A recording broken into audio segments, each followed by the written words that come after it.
Today we're making anti-inflammatory turmeric syrup. To make this, you'll need a pot and a spoon.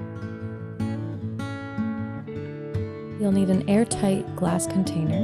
And for ingredients, you'll need 1 cup of honey, 1 tablespoon of turmeric powder, a 1/4 teaspoon of black pepper.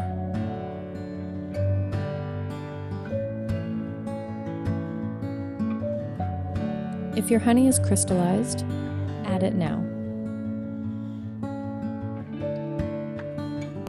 along with the turmeric and black pepper.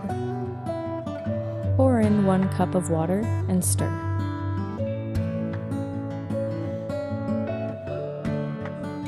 Turn the heat to medium and bring it to a light boil. Simmer for 15 minutes.